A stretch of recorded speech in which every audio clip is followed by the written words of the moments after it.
BNP chairperson Begum Khaleda জিয়ার শারীরিক অবস্থা এখনও অপরিবর্তিত। চিকিৎসা গ্রহণ করতে পারছেন তিনি। বিএনপি প্রধানের ব্যক্তিগত চিকিৎসক ডাক্তার AZM জাহিদ হোসেন জানান, সিসিইউতে চিকিৎসাধীন আছেন দেশনেত্রী। তাকে বিদেশে নেয়ার ব্যাপারে আশাবাদী তার মেডিকেল বোর্ড। কোনো ধরনের গুজবে কান না দেওয়ার আহ্বানও জানিয়েছেন তিনি। গত 23 নভেম্বর থেকে রাজধানীর এভার কেয়ার হাসপাতালে চিকিৎসাধীন রয়েছেন খালেদা জিয়া। খালেদা জিয়ার স্বাস্থ্যের সর্বশেষ খবর জানতে এবারে রাজধানীর এভার কেয়ার হাসপাতালের সামনে থেকে আমাদের সঙ্গে যুক্ত হচ্ছেন সহকর্মী রিয়াজ সুমন। রিয়াজ সুমন, বিএনপি প্রধানের চিকিৎসা নিয়ে সর্বশেষ কোনো তথ্য আপনার কাছে আছে কিনা? এখন সেখানে কি অবস্থা? ধন্যবাদ জহুর।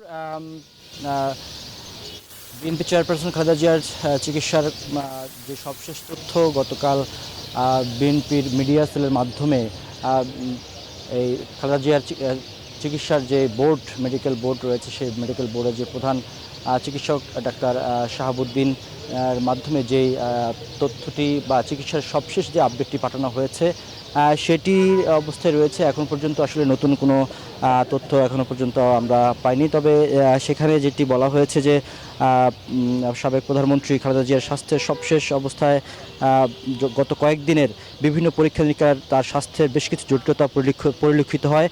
তার শ্বাসকষ্ট বেড়ে যাওয়া, রক্তে অক্সিজেনের পরিমাণ কমে যাওয়া এবং কার্বন ডাই অক্সাইডের মাত্রা বেড়ে যাওয়ায় তাকে হাই ফ্লো নেজাল ক্যানুলা বা এবং BIPAP মেশিনের মাধ্যমে চিকিৎসা দেওয়া হয়। কিন্তু অবস্থার উন্নতি না হয় ফুসফুস এবং অন্যান্য অর্গানিক বিশ্রাম দেওয়ার জন্য তাকে ইলেকট্রিক ভেন্টিলেটর সাপোর্টে নেওয়া হয়। গত 27 নভেম্বর খালেদা জিয়ার অ্যাকিউট প্যানক্রিয়াটিস ধরা পড়ে, যেগুলোর নিবিড় চিকিৎসা এখনও চলছে বলে বিবৃতিতে বলা হয়েছে। তাতে আরও বলা হয় যে তার শরীরে ব্যাকটেরিয়া অ্যান্ড ফাঙ্গাল ইনফেকশনের কারণে তাকে উন্নত অ্যান্টিবায়োটিক এবং অ্যান্টিফাঙ্গাল চিকিৎসা দেওয়া হচ্ছে। পাশাপাশি কিডনির কার্যক্ষমতা বন্ধ হয়ে যাওয়ায় তার ডায়ালিসিস শুরু হয়।